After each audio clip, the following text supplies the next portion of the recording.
Hello, good morning all the students of BSc first year. Last class में हमने किसी भी सदिश के अपसरण की क्या डेफिनेशन होती है तथा अपसरण किसे कहते हैं, उसका क्या फॉर्मूला होता है शॉर्ट फॉर्मेट में, मतलब या फिर आपके एक नंबर में क्वेश्चन के रूप में पूछ लिया जाए तो वो, तथा साथ में कार्टेशियन फॉर्मेट के अंदर या कार्तीय निर्देश तंत्र एक्स वाई जेड के रूप में जो सदिशों का अपसरण होता है उसका क्या फॉर्मूला होगा उसके बारे में पढ़ा था तथा वहां से हमने एक डेफिनेशन भी निकाली थी। तो जैसे देखिए कि हमने जो अपसरण था उसके अपसरण की परिभाषा जब स्टार्ट में पढ़ी थी, वो अपसरण की परिभाषा थी, उसके अंदर हमने क्या पढ़ा था, किसी भी सदिश का जो अपसरण होता है वो किसके बराबर होता है, वो उसके एकांक आयतन से निकलने वाले फ्लक्स के बराबर होता है। तो यहाँ से जो फॉर्मूला था वो क्या था, फ्लक्स अपॉन आयतन। आयतन बहुत कम है तो उस कंडीशन में यहाँ पे लिमिट क्या लग जाती थी, dv tends to 0 a vector dot ds vector is upon dv। ये हमने डेफिनेशन के रूप में पूछा था, पढ़ा था। मतलब अगर मान लो कि आपको एक नंबर की डेफिनेशन में पूछ ले कि अपसरण क्या होता है, तो आपको सिर्फ ये ध्यान रखना है, किसी भी सदिश क्षेत्र में एक बिंदु के ऊपर उपस्थित पृष्ठ या एक बिंदु के ऊपर पृष्ठ के एकांक आयतन से निर्गत फ्लक्स की संख्या जो होती है वो किसको प्रदर्शित करती है, डाइवर्जेंस को प्रदर्शित करती है। और हमने जो कार्तीय निर्देश तंत्र के रूप में इसको पढ़ा था वो क्या था, कार्तीय निर्देश तंत्र के रूप में, कार्तीय निर्देश तंत्र के रूप में डाइवर्जेंस ऑफ ए वेक्टर जो है वो किसके, del vector dot A vector के बराबर आया था, जो कि किस रूप में लिखा जाता है, del upon del X I cap, del upon del Y J cap, del upon del Z A cap into dot product A X I cap A Y J cap plus A Z K cap. मतलब यहाँ से कार्तीय निर्देश तंत्र से जो दूसरी definition निकली थी वो क्या थी कि यह जो अपसरण जो है वो किसके बराबर होता है, अपसरण हमेशा डेल संकारक तथा ए वेक्टर के किसके अदिश गुणनफल के बराबर होता है, अदिश गुणनफल के बराबर होता है। अब यहां से दो चीजें निकल गई है,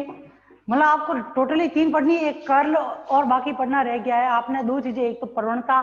अपसरण पढ़ लिया है और उसके बाद में बचता है कर्ल। दोनों में आप देखोगे तो डेल संकारक का, प्रवणता में भी डेल संकारक का यूज होता है, इसमें भी डेल संकारक का यूज होता है, परंतु चेंजिंग सिर्फ इतना ऐसा है कि जो प्रवणता होती है वो किसके ऊपर निकाली जाएगी, अदिश के ऊपर निकाली जाती है। इस वजह से जो राशि प्राप्त होती है वो कैसी राशि प्राप्त होती है, सदिश राशि। परंतु अपसरण में जो डेल संकारक है उसका क्या किया जाता है, सदिश राशि के साथ ही अदिश गुणनफल किया जाता है। इस वजह से इसमें कैसी राशि प्राप्त होती है, प्राप्त राशि कैसी होती है, अदिश राशि।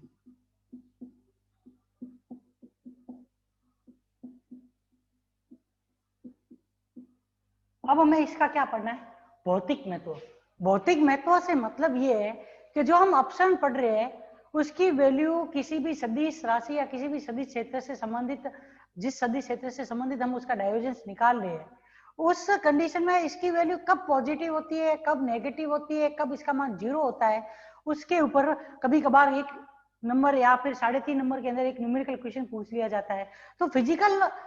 या फिर भौतिक महत्व में आप लोगों को इतना मालूम होना चाहिए कि जो अपसरण है किसी भी सदिश क्षेत्र का वो कब पॉजिटिव होता है, कब नेगेटिव होता है, कब उसका मान 0 होता है। अगर आपको ये मालूम हो तो आप इसके फिजिकल सिग्निफिकेंस की सहायता से कोई भी अगर न्यूमेरिकल क्वेश्चन आपको पूछ ले जिसके अंदर मान लो कि कुछ भी वैल्यू, मान लो कि इक्वेशन एक्स वाई जेड के रूप में लिखी हुई है एक ही सदिश क्षेत्र की, उसमें से आपको अल्फा बीटा कुछ भी पूछ ले या फिर कोई भी वैल्यू मिसिंग हो, तो आप उस वैल्यू को क्या कर सकते हो, इसकी जो फिजिकल सिग्निफिकेंस है उसकी सहायता से ज्ञात कर सकते हो। ठीक है, अब इसका हमें क्या पढ़ना है, भौतिक महत्व।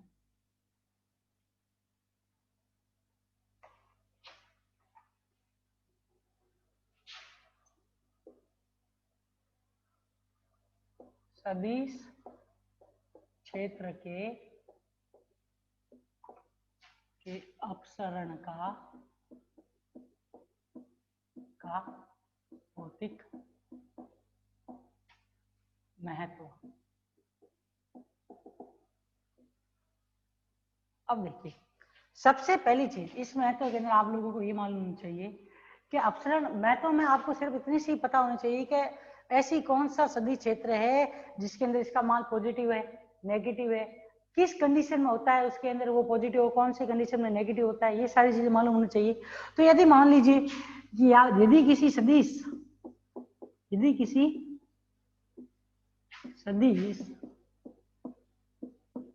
क्षेत्र के अपसरण का मान कैसा हो, का मान धनात्मक होता है, अपसरण का मान धनात्मक होता है, अपसरण का मान धनात्मक होता है, तो इस पृष्ठ में या इस पृष्ठ के अंदर क्या होता है, उस सदिश क्षेत्र का क्या होगा, का स्रोत। मतलब आपको अगर दे दे कि कोई भी सदिश क्षेत्र है उसके लिए अपसरण का मान पॉजिटिव, तो समझ लेना कि उस पृष्ठ के अंदर से क्या हो रही है, सदिश क्षेत्र की रेखाएं बाहर की तरफ निकली, या फिर वो पृष्ठ जो है वो एक स्रोत के रूप में, सोर्स के रूप में वर्क करा, जहां से सदिश क्षेत्र की बल रेखाओं का क्या हो रहा है, उत्सर्जन हो रहा है। किस कंडीशन में, जब डाइवर्जेंस ऑफ ए वेक्टर या फिर del vector dot A vector का मान क्या होता है, greater than equal to 0, greater than 0 हो जाए, तो उस कंडीशन में आपको समझना है कि उस पृष्ठ से क्या किया जा रहा है, सदिश रेखा क्षेत्र की रेखाओं, या जिस रूप में हम सदिश क्षेत्र को रेखाओं के रूप में प्रदर्शित करते हैं, तो इसका मतलब ये समझ लेना उस पृष्ठ से क्या हो रहा है, सदिश क्षेत्र की रेखाओं का क्या उत्सर्जन हो रहा है, तो उस कंडीशन के अंदर क्या होगा, अपसरण का मान धनात्मक होगा। कैसे, देखिए इस तरीके से, इस डायग्राम से देखिए,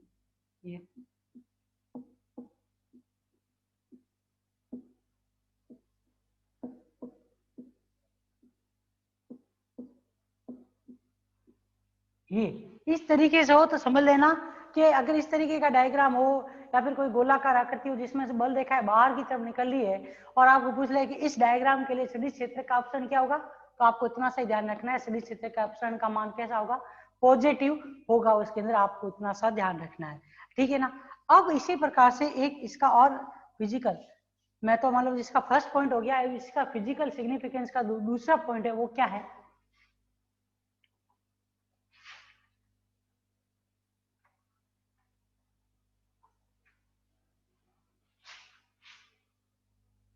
यदि किसी सदिश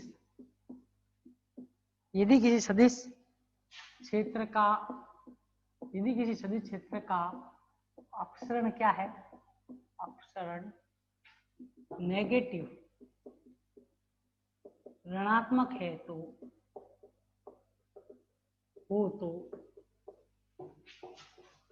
पृष्ठ के अंदर क्या होगा, पृष्ठ के अंदर क्षेत्र का क्या होता है, का सिंक होता है। सिंक का मतलब सोर्स से उधर से उत्सर्जित होकर वो किस में जाके जा रही है, सिंक के अंदर, या उस सिंक के अंदर उस जिस पॉइंट के ऊपर खत्म हो रही है उस पॉइंट को इसका क्या कहेंगे, सिंक कहेंगे। मतलब यहाँ पे डाइवर्जेंस ऑफ ए वेक्टर या फिर del vector dot A vector का मान क्या होता है, लेस देन 0। मतलब जैसे कि अगर ये आकृति आप ले लो,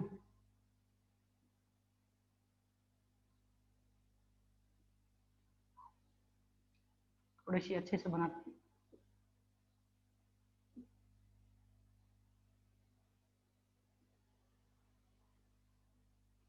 ऐसे अगर रेखाएं अंदर की तरफ आ रही है और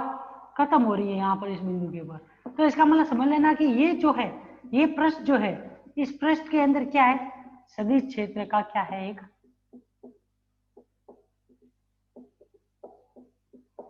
जहां पे रेखाओं का मान क्या हो जाए, रेखाएं क्या हो रही है, एक जगह जहाँ पे खत्म हो रही हो या उसके अंदर जाके समाहित हो रही हो, तो उसको उसका क्या कहते हैं, इस क्षेत्र का सिंक कहते हैं। और सिंक के लिए हमेशा डाइवर्जेंस का मान क्या होता है, नेगेटिव होता है। क्वेश्चन के रूप में ये पूछ सकता है सिंक सदिश क्षेत्र के लिए डाइवर्जेंस का मान क्या है,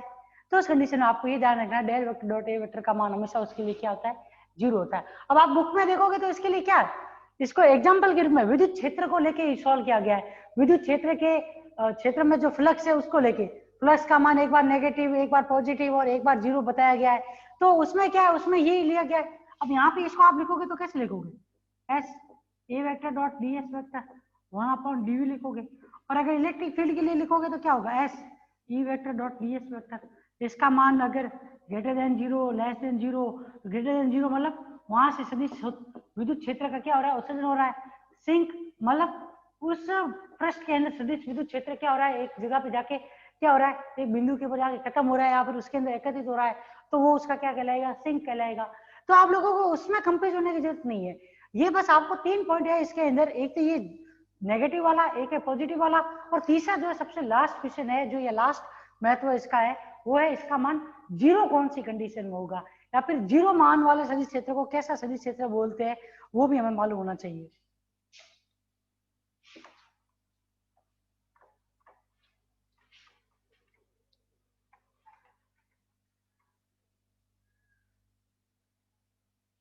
थर्ड पॉइंट है इसमें, यदि किसी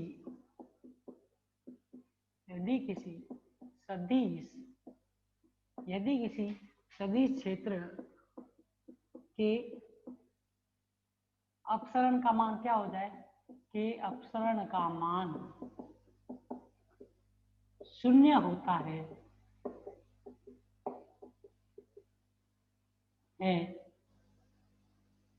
तो इसे कैसा सदिश बोला जाता है, तो इसे परिनालिकीय या फिर कैसा, कुंडलिनी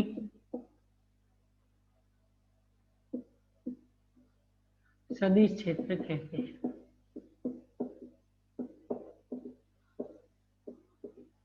परिनालिका में आप देखते हो चुंबकीय क्षेत्र की परिभाषा, चुंबकीय क्षेत्र के अंदर भी देखते हो, अंदर की तरफ तो होता है पर बाहर की तरफ उसका मान क्या हो जाता है, शून्य हो जाता है। तो उसी प्रकार से इसके अंदर क्या गया है, अगर कोई भी सदिश क्षेत्र कुंडलिनी रूप में या फिर परिनालिकीय रूप में हो, तो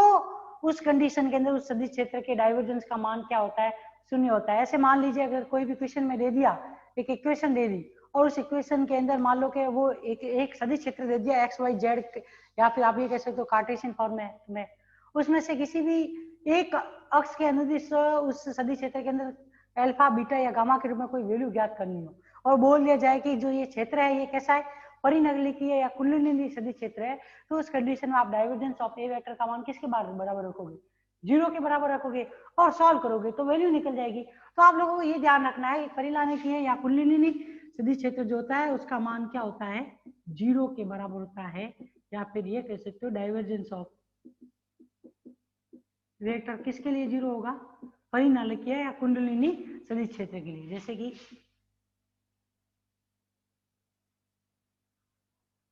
ये एक परिनालिकी, अब इसके बाहर की तरफ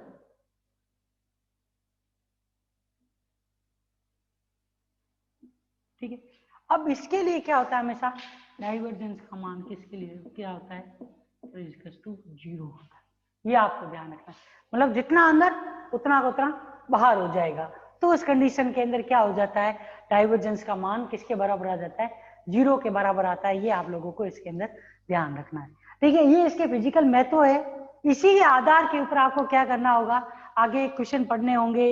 या फिर ये इससे रिलेटेड जितने भी क्वेश्चन है वो लगभग इन 3 फिजिकल महत्व के ऊपर भी पूछे जाते हैं। ये 3 फिजिकल महत्व अगर आपको याद है तो वो वेक्टर या फिर किसी भी सदिश क्षेत्र से संबंधित डाइवर्जेंस से रिलेटेड कुछ भी पूछ ले तो आपके क्वेश्चन गलत होने के चांस न्यूमेरिकल के अंदर बहुत ही कम होते हैं। तो आप लोगों को ये 3 जो इसके अंदर जो मेन इंपॉर्टेंट पॉइंट है, एक तो कौन सा अपसरण का मान पॉजिटिव कब होगा, जब उस पृष्ठ से क्या किया जाता है, स्रोत या वो पृष्ठ इसके रूप में स्रोत के रूप में उपयोगी हो, या फिर स्रोत के रूप में प्रदर्शित हो, और उसमें से क्या हो, सदिश क्षेत्र रेखाओं का उत्सर्जन हो। या फिर सिंक के कब होगा, जब डाइवर्जेंस का मान नेगेटिव होता है, या फिर बाहर से आने वाली सभी रेखा एक बिंदु के ऊपर जाके समाप्त हो जाती है, उस पृष्ठ को कैसा बोलेंगे, सिंक सदिश क्षेत्र। या फिर उस अपसरण, उसके लिए अपसरण का मान क्या होगा, नेगेटिव होगा। थर्ड पॉइंट हमने जो पढ़ा परिनालिकीय रूप में, परिनालिकीय रूप में जितना अंदर उतना बाहर होने के कारण डाइवर्जेंस का मान क्या होता है, शून्य होता है। तो आप लोगों को ध्यान रखना है कि अगर ऐसा बोल दिया जाए कि परिनलिकीय या कुंडलिनी सदिश क्षेत्र के लिए अपसरण का मान क्या है, तो आपको सिर्फ उतना सा लिखना है कि परिनलिकीय या कुंडलिनी सदिश क्षेत्र के लिए हमेशा सदिश क्षेत्र का अपसरण का मान किसके बराबर होता है, 0 के बराबर होता है। इतना आपको इसके अंदर ध्यान रखना है।